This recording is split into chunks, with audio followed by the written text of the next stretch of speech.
Hello and welcome back to Searching for Service, brought to you by Rotary District 5950. I'm your host, Kelly Kirk. And I'm Joe Kirk. It's just the two of us today. Yeah. Just the two of us. Before we go into who our guest is today, Joe is going to talk about our show's sponsor. Yeah, our show is also sponsored by Russell Hampton. They make all kinds of really great printing, or they pretty much print on anything that you can imagine. They're the number one. I mean, Rotary uses them for everything. And it was funny, actually. What was I just looking at? I was just looking at something and I turned it around and it was Russell Hampton. I'm like, of course it is. Like, it's everywhere. Everywhere. Yeah. So Well, thank you so much for that sponsorship. And we appreciate it. yeah, We do. take her away. So we have a very amazing guest today, and his name is Mark Shockey. He's in studio. We always love having our guests in studio, but I want to give the list of roles that Mark plays because he plays some pretty important ones. If you're listening to this on the podcast, you can skip ahead 30 seconds. No, don't, because these are all very important. So first and foremost, Mark is a pastor at St. Peter's Lutheran Church here in Edina. He is also the 2025-26 District Governor nominee For District 5950. for District 5950. He also is a part of the membership team. Mm-hmm. He is Rotary Zone Tech Team, Executive Secretary of Rotary Club of Minnesota Veterans, and that was the last one. But those are all like that's because I started with the last one first, because to me that one is very, very important. There's a few Rotary things in my background and in my history that have been there in powerful ways. Yeah. So in fact, realistically, my Rotary life began on the first day of my first job. Well, my first full-time job. So Which was? I am a pastor. And so I was installed on Sunday. Monday, I was getting my office kind of cleaned up and ready to go. And my parents, who had been there for my installation, came, and my mother sat down in the chair and she said, "This carpet is disgusting. Go replace it and send us the bill." And I was like, "Oh, okay, that sounds good." So I went and I asked, "Where do you buy carpet?" So I walked down on Main Street in a town in Pittsburgh, Pennsylvania, and talked to the carpet salesman. And as we were walking back to measure the office, he said, "What are you doing on Thursday?" And I said, "I don't know." And he said, "I'll buy you lunch. Meet me here at this Italian restaurant." Well, he didn't mention it was a Rotary meeting. So that's how it began. And, and then it was you'll meet the funeral director and the police chief and the school superintendent and all kinds of great people in the community, even a great mechanic, and, come be a part of this. It's a great way to meet people. And we did. And the partnerships just grew incredibly from there. We talk a lot about how the vocational component of it does get overlooked sometimes now. Like, it's definitely a subcategory of, the service is definitely the core piece of it. But it's amazing on how many people join because of their vocation.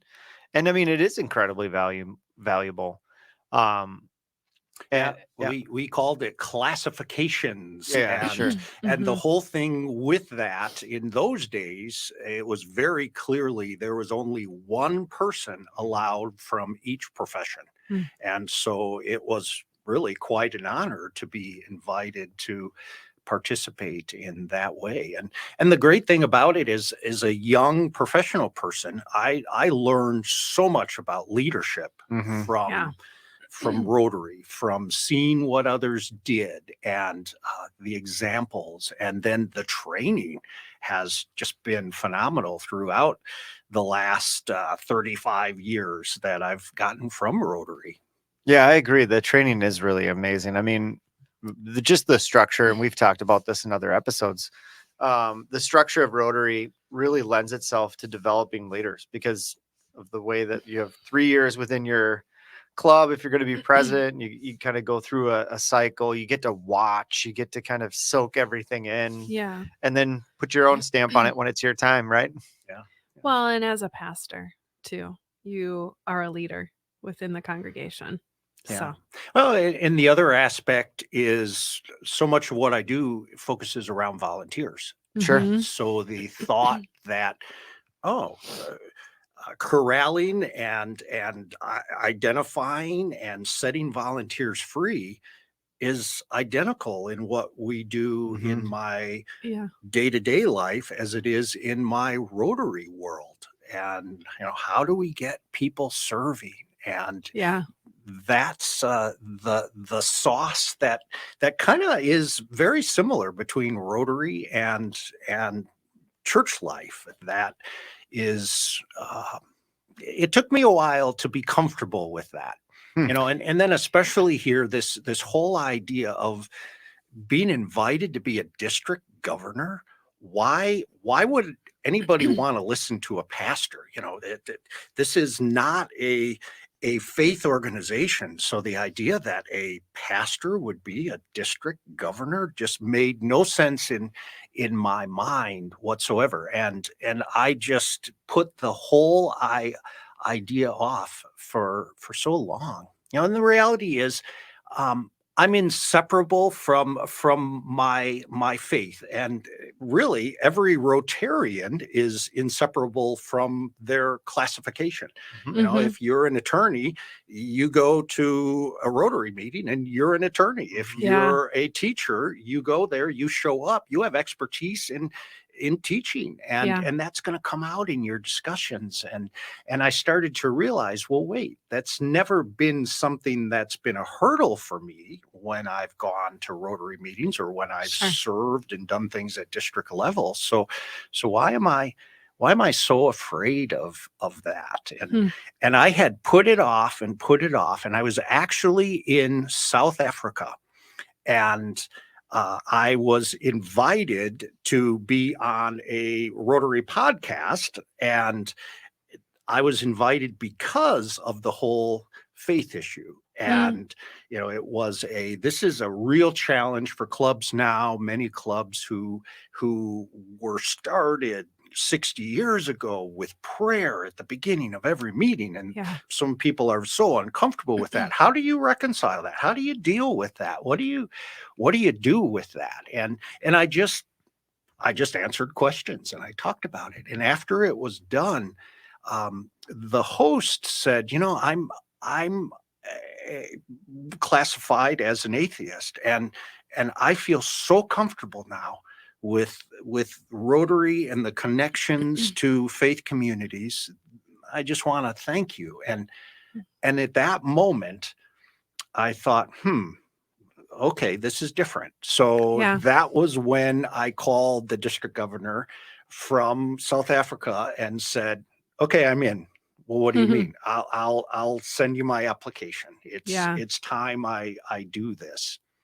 Well, and I Nice. mean, leaders lead at the end of the day too, and I think that leaders have crisis of conscience too. Like, I mean, I think that happens a lot for everybody, but specifically, I can understand some of the challenges for yourself and kind of trying to respect what Rotary is without. I'm trying to actually look for the right word of, influencing or swaying, Yeah. because.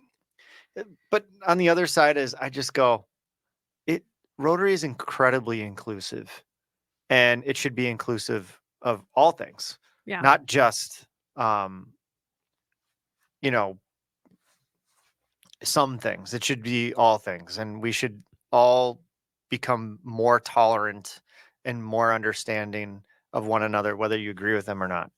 Yeah, and realistically, we've come into Rotary with that expectation. I mean, Mhm. it is a Mhm. part of the mission of what Rotary is. Diversity is very clearly communicated in everything Rotary, and so we enter it that way. Now, unfortunately, the faith community in many ways has a lot of reputations. They're seen as people who are judgmental or Mhm. hypocritical. They're people who are, oh, stay away because they're going to evangelize you. They're going to do all of that. They're or the opposite. They're out of touch. They're old fashioned. Mhm. What would we gain from being with people like this? Well, generally a lot. That's Yeah. what makes Rotary so rich, is the generations that are a part of it, because we all approach things differently, but in the end, it's all about service above self. Yep. And that's what we want to be doing. That's so good. That is amazing. And I love the story of your South Africa story, with kind of getting that right person to, like, and I don't want to say like you convinced the right person, but you inspired the right person to see you for you too. Like that's what it is. It's Ooh, not it's a good way to put see it. you for you, and to see how your skills, your experience, and your background can serve and can be are necessary, in my opinion. I think having I I'm a big leaders lead. Like, I don't care about anything else other than, can you lead, inspire, and help people become the best versions of themselves, or steer them in right directions. And if you can do that, I mean, what else are we talking about? I mean, that's Right. the whole point. Why are we I mean, questioning where do you the do you the live occupation yeah? behind the leader? I just look at the 4-way test and I just go, are you honoring the 4-way test? Mhm. Then what else are we talking about here? Mhm. That's a great Yeah. way to approach it. The other thing too, I think this has really equipped me to prepare for my district governor role, because Yeah. we've got an organization that's 119, almost 120 years old. Mhm. And, an organization has to change in order to continue. Yeah. It can't stay exactly the same. And so many clubs all around the world are looking at themselves and saying, well, how do we adapt? Yeah. How can we be more attractive? How can we help people in our community that really support our community get involved in serving our community? Mhm.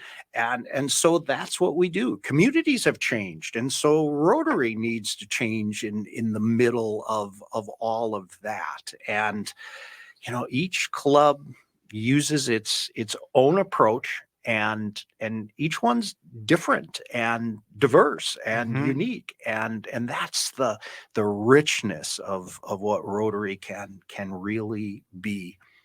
Yeah. And then the other part is, I guess I felt comfortable that we don't really have to be afraid of that. Right. We have organizations that we partner with, like the Gates Foundation does incredible things Yeah. for polio, and we've partnered with them in great ways. And through the years, Rotary has had partnerships with faith communities, as we've done things all over the world, and with disaster relief and all sorts of things. And Well, similar goals, right? Like, I Mhm. mean, exactly. and when you stay on the goal versus, the how, I think we get wrapped into that too often. And it's like, at the end of the day, who are we trying to serve? Who are we trying to help? Who are we trying to make sure has clean water, has polio vaccines, has whatever? And does it matter? Like, should it matter? Like, Right. I guess I like to ask myself those type of questions too. Is like, should it matter? Are we a little oversensitive about some of those things? And Probably. here's a way to think about that.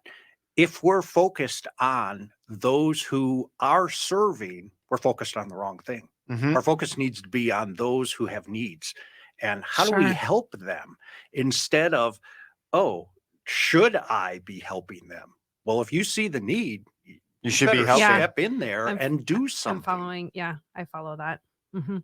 I get it. Yeah. No, that's good. That's a good North Star too, right? Like, because I mean, I do think we all get pulled, like we all get selfish. We all get selfish down the line. I mean, no matter how much we give, and whatever your beliefs are, or whatever you feel that I that make you you, and that could be faith, that could be your community, that could be your family, it could be anything. And if any of those things kind of come under uh like any kind of a sense of threat or Scrutiny. scrutiny, yeah, you get defensive naturally, right? So then I really do think, Mark, you've got it right on the money, where you got to keep your eye on the ball of what we're actually trying to accomplish. And if you do that, the rest of that just kind of disappears, doesn't it? Yeah. And you kind of, and actually you have an openness to go, Hmm. interesting. This actually did work. I was looking at the Rotary vision statement earlier, and it's interesting because it begins with the words "together we." Together. Oh, that means there's all sorts of people, so it feeds into the whole diversity. And Mhm. ultimately it comes around to what we see is a better world.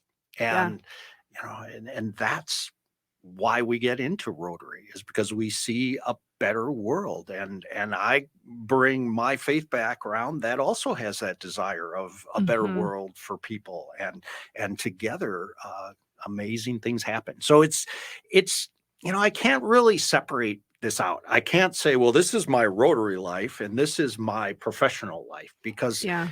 from day one, like I said at the very beginning of our discussion, they've been linked together. I agree with that. That's what I'd say we it's the do. same. I'm having Been some been aha the same thing for moments me too. from bits and pieces of our conversation too. So you're right. It But it shouldn't should have. be, Yeah. because then it's not authentic. Mhm.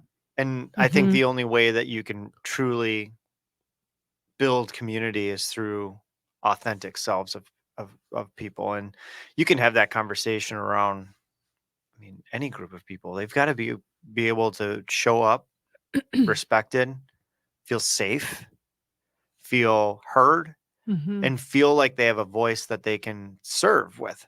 And if I think that's an easy thing to accomplish, is we're just open-minded. And I love, one, that we're having this conversation, too, that I think that this is the thing that Rotary is actually just thirsting for, is more of these type of conversations where, hey, it's all there. I mean, all the opportunity that we could ever wish for is right in front of us. I mean, if COVID gave us anything, is it created a vacuum in people's lives of realization of community and service, and how nobody can do it by themselves. Yeah. And I look at Rotary and I go, man, that really, really speaks to how you can get back into. I mean, it's so funny. Like on this show, we're always like, we don't really care who you serve with, just go out and serve. But then we're like, but But Rotary's Rotary pretty awesome. might be the best vehicle to do that. Because I mean, where do we, like 75 episodes into the show, and you go, the amount of different things and opportunity, it's endless. It's pretty incredible. And like, if it isn't that Rotary directly does it, they're connected to it. So I mean, it's pretty amazing. I mean, so I don't know where we were going with that. Well, one of those aspects that you didn't catch as you talked about my background, Kelly, is kind of my hobby, my pastime. So I Mm. am actually a NASCAR chaplain. So I need to know what that serve with means. one of the Cup Series teams, Okay. and just provide some spiritual support. Okay. And when I talk about a team, each weekend at the track, each car brings about 50 full-time employees to the track every weekend, all over the world, or Mhm. all over the country, I should say. And so Wow. I did there's a not know lot Oh, that. yeah. happening. And so the team that I work with has 3 Cup cars. Cup Series is Mhm. one of the NASCAR series, and so I connect with a lot of folks. And Okay. even there's Rotary overlap that happens at the track as Interesting. well. You're that chaplain who's in Rotary, right? Yeah. guilty, and there it is. So that's kind of an interesting Wow. thing. But How did you get I involved in know. that? Is that What's the story behind were that? you are you like a NASCAR fan and then got connected? no, Or okay, not one bit. so you're not like me and grew up No. watching Days of Thunder like every third day. It kind of happened through. He can quote that pretty much the whole I movie. can By the tell. way, it I was a can bit tell. annoying watching it for the first time and having him in my ear quoting. I was like, big quote guy, huh? I watched that for the first time during COVID. I had never What? seen it before then. I was like, oh, what else should we do? Hey, there's a movie. I've never seen that one. Everybody talks about it. I Yep. should know what's in there. It's a great movie. And then you understood why everybody talked about it, right? Yeah, Some of the yeah. best names in movies: Harry Hogg, Russ Wheeler, Cole Trickle. Like Yeah, great there you go. names. Okay. There you go. Back So to anyway, Mark. some of- Back yeah, to Mark. Some Back of the to Mark. the interesting part of that is you asked, how did I get into that? Okay, so I always thought NASCAR was you go around in circles and the fastest car to go across the finish line wins. And, that's how I view that it. was what it is. And then I realized as my brother sat with me that that's not the way this works. They're teams. Look at those two guys. They will help each other. Mhm. And it's like, oh, well, that's interesting. And Hmm. then a couple of minutes, well, why are those two kind of helping each? Well, they both drive Fords, so they're helping each other. It's like, oh, I get it. And all of a sudden, there's this jockeying for position that's based on who's helping you, who's creating a little space for you to come through. And it's like, Interesting. I thought this was every man for himself. Yeah. This is what we Me do. too. And Interesting. then that has to do with the well-being of the guy who puts air into the tires before they throw Mm. those on. So if there's and those are usually 20-year-olds who are doing a job like that, and they'll stay with NASCAR probably for the rest of their careers as Mm. they'll go up and become mechanics and engineers and Okay. different things like that. But that poor guy who's sitting there at the edge of the track in the rain, filling tires and gluing, back in the day, lug nuts onto each of the wheels, and has 102 fever. And I'll walk by and he's like, would you pray for me? Because Yeah. I shouldn't be here. Yeah. And as okay, so all of that goes on. All right, now you asked, how did I get into that? So Mhm. here I am. My brother, who was in Rotary, said, "Hey, I'm going to." Wait, was? It was, yes, unfortunately, was. Okay. That's a story of for its another own. day. Okay. Gotcha. But the reality was, let's go to the track and we'll hang out there. And so I did. And one race became 2 races, became a half a dozen races. And he kept saying, hey, that guy there is like the track pastor. In fact, he's not just the track pastor; he's the NASCAR pastor. You need to get to know him. And then the next race, he'd say, "So did you introduce yourself to him?" And I was like, "Well, no. Why?" And he's like, "Well, you need to go give him your business card. Tell him you'll help him." I was like, "No, I'm not gonna do that." And so one day I discovered You're a hell of a salesman. I discovered, hey, they do worship at the track right before the race, because these people, from Valentine's Day to Thanksgiving, they're on the road every single weekend, so they need some spiritual support, and there's this worship service. So I Mhm. would pop into that worship service. And so fast forward a couple of years, standing at Indianapolis at the track under a little tent, because it's raining. It rained. You get there and it's like 4 days you're there. It's not just a little Sunday afternoon race. It's a Yeah. big deal every week. And I'm talking to this NASCAR pastor, and he looked at me and said, "You're in." I was like, "I'm in. What do you mean?" He said, "Come to training in California in January and you're in." I said, "I'm in for what?"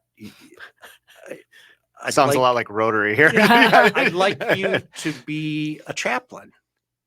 Mm. And I was like, I didn't know I wanted to be a chaplain. And he said, I've been watching you. I have no idea how you get passes to be in the track and in the garage like you are, but I've watched you for years. And Jeff Gordon will walk by, that dates me, and you will wave at him and say hi, and then you let him walk. You are not starstruck. You're Mhm. and you, I've seen you talking to people down in the pits, and you're coming at it from wanting to serve them, and that's what we need. And he said, you wouldn't believe how many pastors try to get a free ride into NASCAR.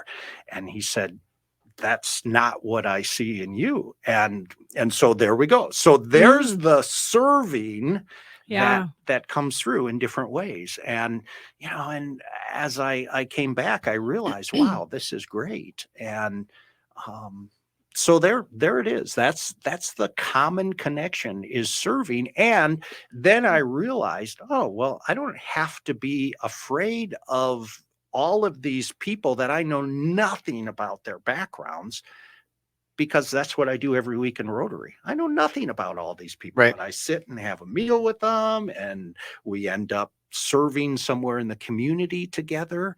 And I can do this even with a group of people. I mean, I know where to put gas in my car. And yeah, in high school, I learned how to change the oil. That's about it for cars. I am not one of those kind of people. I like to drive fast, but that's the only common denominator I have with the racing community. But I care about people, and I want to serve people. And that's, I'd have to say Rotary helped prepare me for that kind of a role.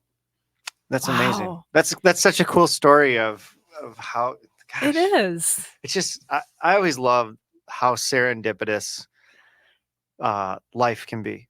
Mhm. And I love the stories that we get to hear on here, and just how, well, how did you It's- get connected to that? Oh, funny story. It's actually kind of very random. And Yeah, but not at the same time. but not at the It's- same time. Yep. There is, there's these little things that are So does woven Rotary need to get you start that point. sponsoring some NASCAR races here so we can get? I know. I think so.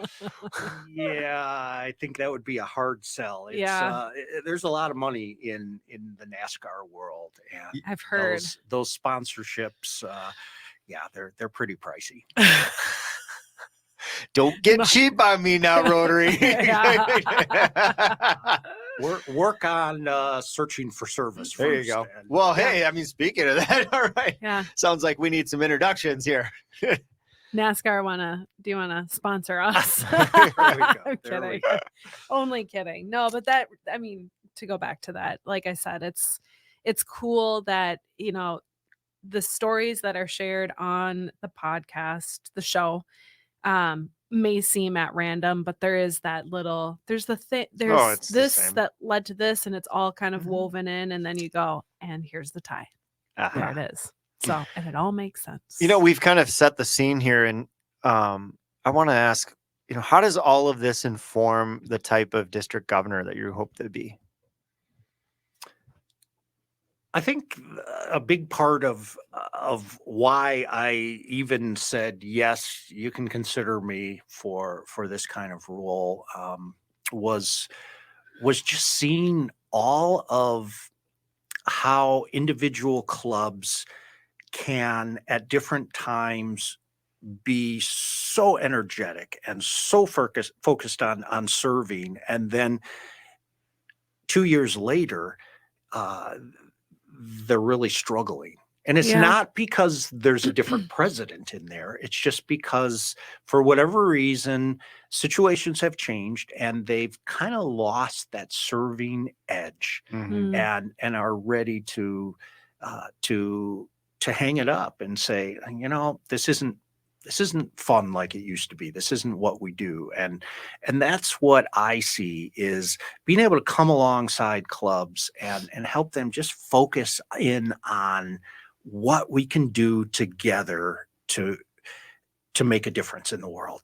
Yeah. And it's not going to be the same as you were doing 2 years ago or 20 years ago. So what new needs are you discovering? What are you finding all around you, and just step in and make it happen. One of those examples that I look at is, from time to time, every few years, I'll sit down with Edina leaders and say, so what's the biggest need that you see? Or what are the top 3 needs that you see in our community? Mhm. And they'll share their They got 'em. ideas of their Yeah. ideas, Yeah. and one of which was, our school districts need to work more with seniors. And I said, what are you talking about? And this was the time. Seniors have to learn technology. So this was 10 years ago. And our students, We're talking about Senior Senior citizens. yes, citizens. senior citizens, not correct? senior not high 12 school not 12th seniors. No, I'm sorry. Gotcha. Yes, yeah, school. I get it. Yeah, I was following, but I was like, I want to make sure. Yeah, I want to make yeah. certain.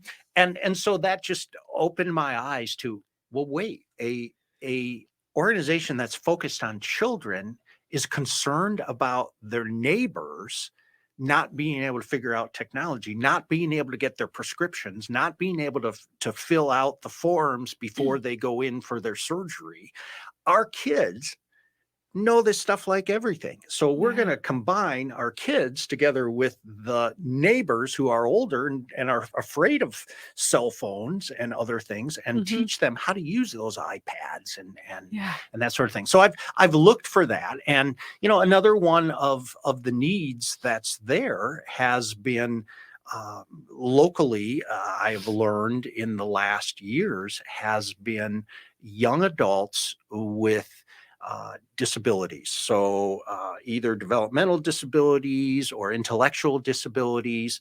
And our schools in the state of Minnesota do an incredible job of special needs. And in fact, not many years ago, Ryan was the homecoming king at Edina High School, Mm. a young guy with Down syndrome. And he was the superstar. Well, Yeah. then everyone graduates, all the friends go off to college, and then they don't come back. Mm. And, I talked to one young person who said, I don't think my friends like me anymore. I said, well, why do you say that? They used to come over all the time. They're never here. And it's like, well, they're doing Yeah. something else. And then the parents say, and our kids go downstairs and they play video games, and that's all they do.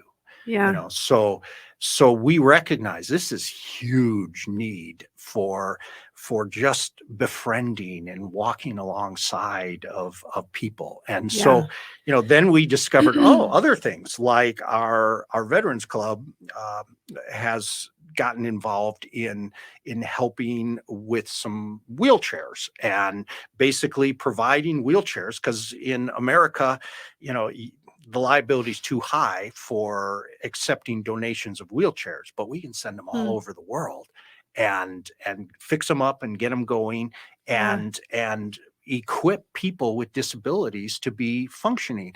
And what I've seen is, wow, there's Rotary clubs who do that globally around the world. They work with hospitals, find equipment, medical equipment, and provide it to families who wouldn't otherwise be able to do that. And to hear those stories of, here's a individual, here's a young girl who spent her first 8 years of life on the couch, and now we can take her places in a wheelchair because we were given this wheelchair that we would have never been able to afford for her. Wow. And so we look at that and see, oh yeah, there are lots of possibilities. And so we're kind of working very much so with young family or families with young adults in them and trying Mhm. to serve them. And so, at a church level, we're doing some theater for those with disabilities. In fact, uh, renting a theater in St. Paul to do Shrek the musical, Oh, and cute. Special Olympics in the gym, and other things, and starting to realize, wow, there's Rotary possibilities with all of this, Sure. because Mhm. Special Olympics that's coming to Minnesota this year is going to need all kinds of support and help. Yeah. And what better training for us to host a Yeah. Rotary International Convention than to Yeah. be involved with a huge Mhm. 20,000 person Yeah.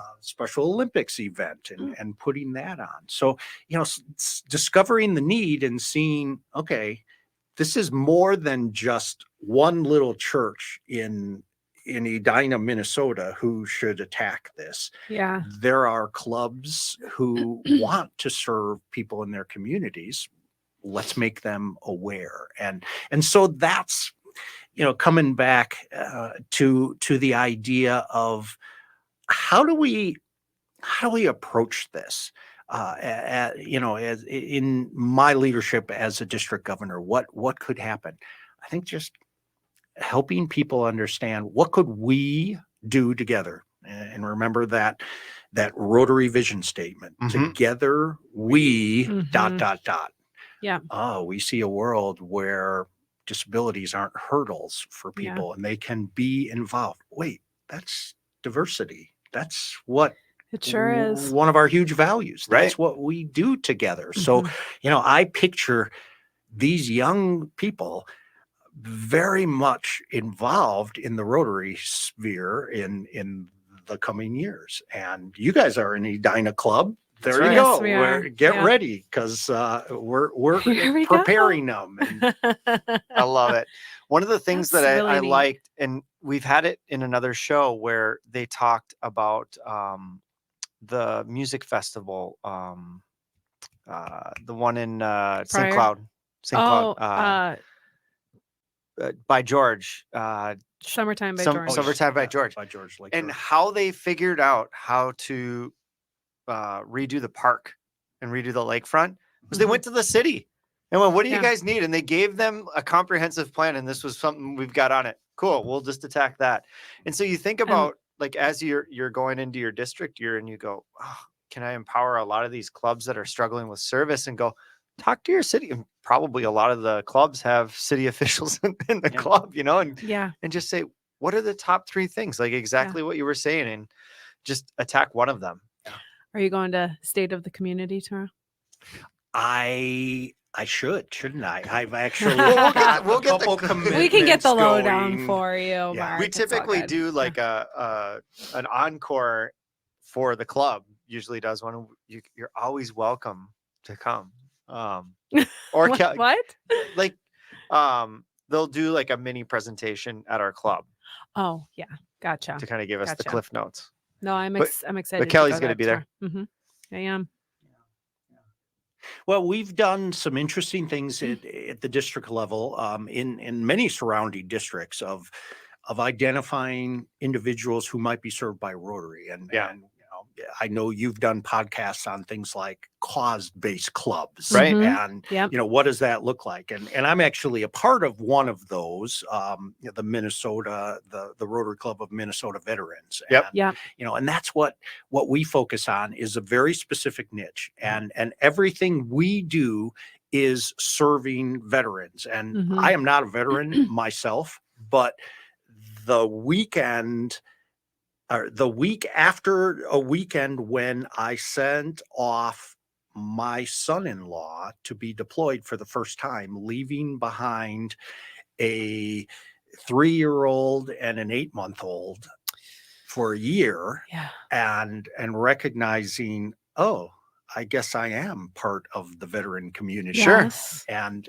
so I stepped into that and just saw there are so many possibilities that are there. Mhm. And one of the great things is Rotary clubs love to do things for veterans, and to say, just do it. And it's all community based. Mhm. That's what's so incredible. I think when Yeah. Rotary clubs struggle, it's like, well, there's a club over in Iowa that did this in their community. We're going to do that. But it comes back to what you were saying, Yeah. just about no, just ask what your leaders need. Yeah. Ask what your community needs, and then meet that need and do that. I think a real challenge for clubs too are projects that they've done for 10, 15, 20 years. And maybe for that first 5, 10 years, it was incredibly impactful. And then now they just do it because it's muscle memory. And they don't ask the question of, does this have the greatest impact? And if not, are we willing to change that?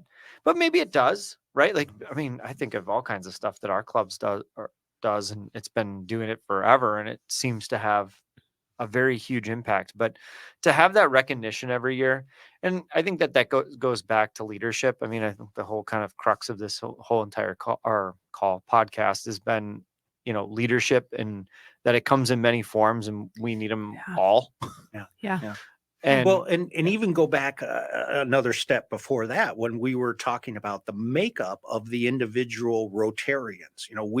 We are best when we represent all kinds of different professions. Well, and the communities that we serve too. Yeah, in the communities. And when those individuals are the ones who are identifying the needs around them, that they're seeing, hey, what if we would do this for these people? Boom, it gets richer and better. Yeah. But Yeah. you have to keep recreating that. You have to keep looking at that. I do really enjoy what we've got. About 4 more minutes. We're fine. Okay. I really do like how Rotary is exploring the cause-based club, because I think that I'll be interested to see like how all of that begins to shake out, because as we create more and more cause-based clubs, then people have more than just one interest, right? Like, and now you can join a club that identifies with a specific interest, like veterans or LGBTQ. But what I've found is, and I'm sure that this is kind of how Rotary evolved in the beginning, is, well, what else can we do? Well, wait a second. We've kind of mastered this component of it now. Like, what else can we do? And so I'm really interested at this like deconstruction of Rotary back to like its core principles, because I like that component. And then you'll see it begin to grow again. Like it's like a seed. And I've been wrestling with cause-based club versus kind of like our typical traditional club. And you go, boy, I bet you that the traditional club started very much like the cause-based club, where it was kind of focused around, it was focused around vocation for that matter in the beginning, right? Yeah. And then it evolved and it evolved and it evolved, and then it brought in different people. And I can't help but think that that's probably the direction a lot of these cause-based clubs. And then you're going to see, maybe instead of a lot of collaboration amongst the cause-based clubs, like a couple different clubs getting together and doing things because it's very similar. And so it's kind of fascinating to think about, like, how it's almost like a circle, like we're kind of in an evolution. And you just wonder, like, what are your hopes for cause-based clubs and the future of Rotary membership? My hopes would be just that people of passion continue to become part of Rotary, and that's what cause-based clubs are about. I'm passionate about this. We're passionate about discovering the needs that veterans and veteran families have, and then being the boots on the ground to make something happen. But we're not trying to do it all. We are not the money source to do this. There are so many organizations who serve veterans, and what we do is we try to bring in speakers from other organizations who will then give us a volunteer opportunity to Oh, come alongside them Hmm. and serve. So they're putting our service opportunities together. Mhm. We're calling vets to come and help and participate in that. And it's had varying levels of success, because there's always that, what do you mean you're going to come and help us? Is that Yeah. true? Well, yeah, put it together. Yeah. It's true. We Yeah. will. And so rather than being another organization that is vying for dollars for the veteran causes, Yeah. or trying to get more volunteers to do the things we're coming up with, we want to shift that around the other way and Mhm. say, we're the servants. We're going to be here. We're going to go out to whatever projects you're doing that you could use some men and women and some children to lend a hand and be Yeah. part of that. Brilliant. Wonderful. That's absolutely brilliant. Mark, this has been really great. I want to This one our- went by so it fast. did. So the last question Oh, for somebody Make it quick. who's searching for service right now, what are some words of wisdom that you could give them? just do it. Just Okay. engage. Just hop in and follow that gut and make things happen. And Get into action. You will into never action. regret taking action. Love it. That was really great. Thank you very much for taking time to come on to the show My and pleasure. speak Yeah. to us. It was really interesting to hear your story. And So- thanks for telling the Rotary story over and over every Of week. Love course, it. of course. Well, I'm your host, Kelly Kirk. And I'm Joe Kirk. We'll be back. See ya.